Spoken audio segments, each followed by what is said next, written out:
The Ministry of Education has reformed the curriculum in Namibia a number of times. There have been tweaks made to it. There have been all sorts of different changes made. And I think it's something that is quite an obvious thing to try to address whenever we're not seeing good outcomes, and especially at a tertiary level. When we're seeing weak students coming up to tertiary level, we always wonder what's going on with the curriculum. But I think we need to take a few steps back. So as I will keep going on about it, I'm going to preach it till I die. I think starting early is key. But just to maybe clarify a bit on what Angelica said about getting kids into classrooms early. Starting early is not about getting kids sitting behind desks using pencils. It's about harnessing this curiosity, harnessing this creativity, getting brain stimulation going in a way that's focused around play and exploration. And it's basically what JB is saying. We want to try and get an excitement for learning at an early age. And this early stimulation creates linkages in your neurons and all these other things that lead to your ability to learn later in life. There's been some amazing studies about creative genius. If you look at 3- and 4-year-olds, 97% exhibit creative genius tendencies. By the time they're in their 20s, 13%. So we're hindering our brains with the type of rigid, old-fashioned education that we're offering. And I think what I see going into schools, going into pre-primaries, going into play schools, is that our method of teaching is so repetitive, authoritarian, and instructional that even with 4- and 5-year-olds, they're rattling off the Monday, Tuesday, Wednesday, Thursday, Friday, Saturday, Sunday, and January, February. But if you say to them, what day is it today? They can't make that link. And it goes on higher and higher and higher. Even our kids that are passing grade 12 maths or grade 12 science or grade 12 English, they can dictate to you whole columns of textbook, but if you give them something that is exploratory or critical, they don't have those skills. So I think what we have a problem with is the type of skills we're teaching, like the two gentlemen here mentioned, but more than that, how we're teaching things. And I think this looks at our pre-service education training, and I know there's been a lot of work done at that with our education students in UNAM, okay, not NUST isn't doing that, but in UNAM, and trying to innovate and try and do more learner-centric teaching and but it's a very slow process. The problem is we're responding to all these challenges too slow. And also if we look at, we have 30,000 or so teachers in our teaching corps, we have strong unions, we have people who are in jobs, we're not going to try and cut that whole lot of the society, kick them out and start fresh. We don't need to do that either, I don't think. I'm not saying that they don't have skills.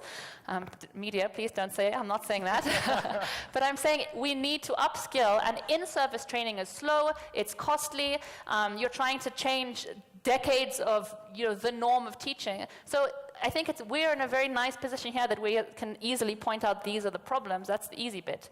I think when we're actually looking at, we know what the problems are, but how do we get into that system, start fixing and moving the system? So I think progress is being made, it's just slow. So that's, I think, where we really need to focus on accelerating these things. And then we'll have more entrepreneurs, we'll have more of these people who are able to employ, because they'll have that thinking pattern that is more creative and exploratory and innovative. Thanks. Thank you, Jess. Would you like to say something, Pike? I would just like to re-emphasize. I'm a bit worried by the notion that private schools are just better. Let us remember that 95% of all private schools also produce NSSC graduates. So they matriculate on the same basis as public schools. Their content, their curriculum does not differ. It is the Namibia Senior Secondary Certificate, whether you are at St. Paul's or whether you are at WHS. Doesn't matter. And I think that in itself should alarm us, because some of us who are sending our children to private schools, we pay through our noses, but at the end of the day, we may not get any satisfactory result. Many of us, we send our children abroad now.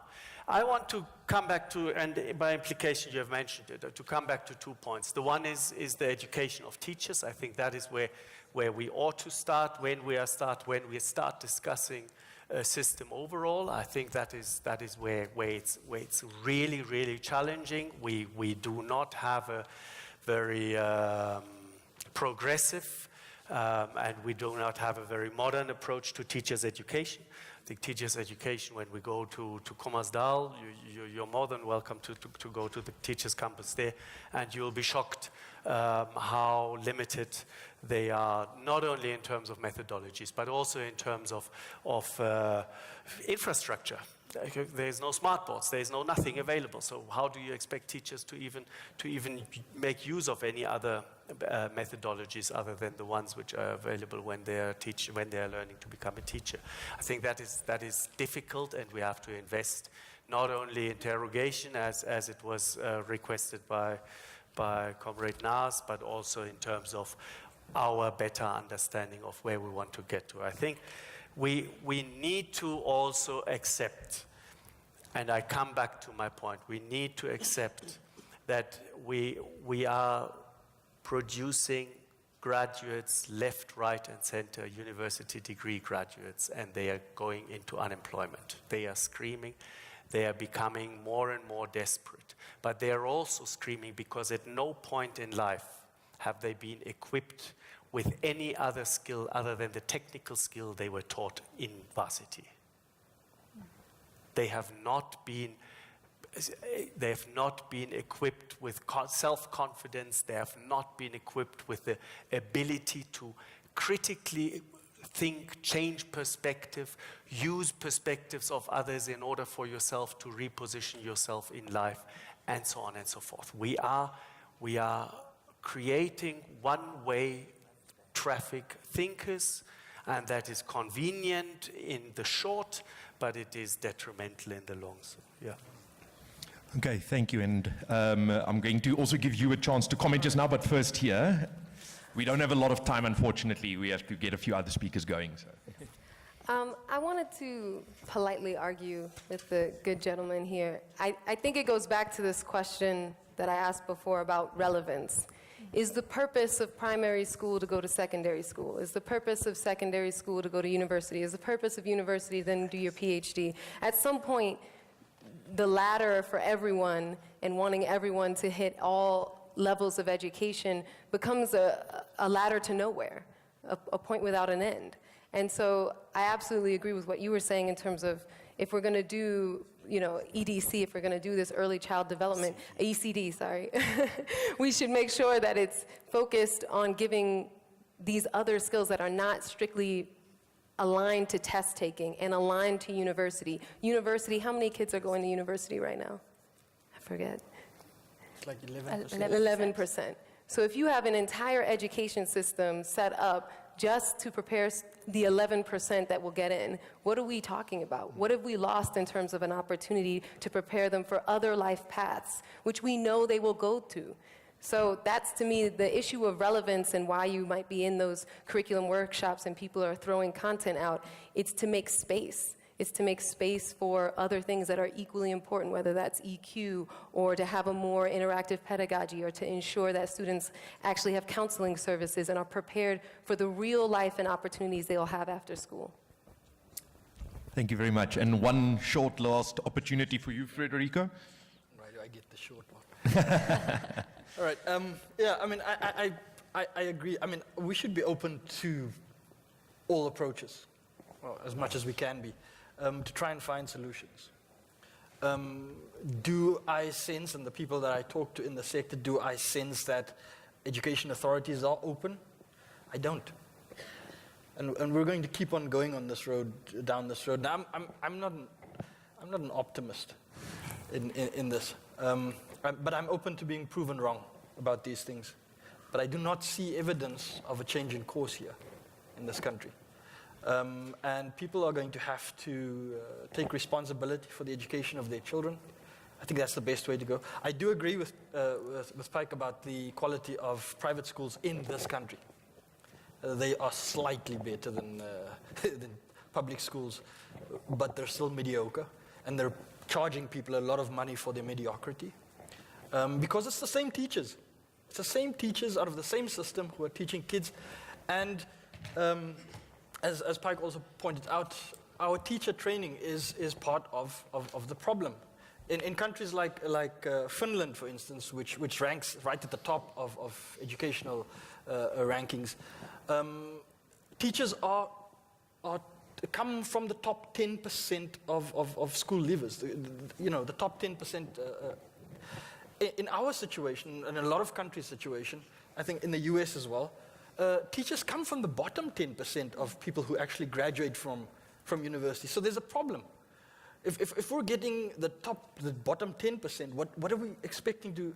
What sort of teaching are we expecting of teachers in an already broken system? We should be incentivizing people, the top 10% of our people who graduate from schools, to go into teaching, and that would be part of how we would be addressing quality and other issues within the education system. Of course, we have to address a lot of things. The whole system has to be addressed. So I'm going to leave that there. Thank you very much. Thank you very much, Ricardo. Ladies and gentlemen, one more last round of applause for the panelists. And I'm very sorry to the Master of Ceremonies. He's been there pointing his watch at me for the last 10 minutes. But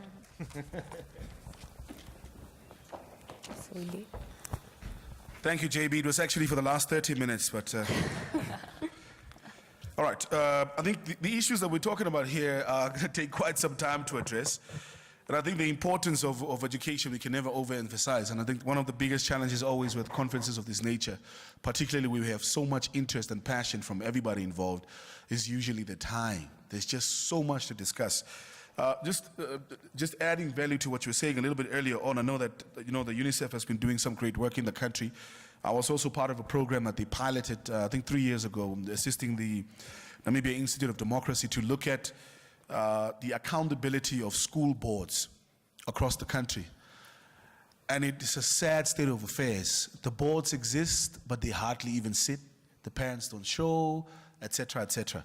So that whole issue around the fact that we're using the same curriculum in the private and public schools, but the results are different in terms of the outcome, is what we need to look at. Perhaps it's not the quality of the curriculum. Perhaps it's just us as people, just as Namibians, that we just don't pull the weight that we need to. Nonetheless, it's time to introduce the next presenter. Thank you so much for making time out of the panel. You may leave the stage. A round of applause for them, please.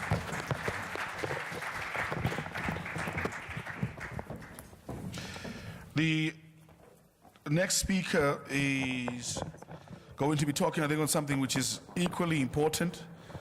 And I would like to urge you, please, we want proper engagement on this particular subject matter from you as the audience as well. So please give a round of applause to Dr. John Mendelsohn, the director of Rhizome Namibia, who will be talking on land for production and investment.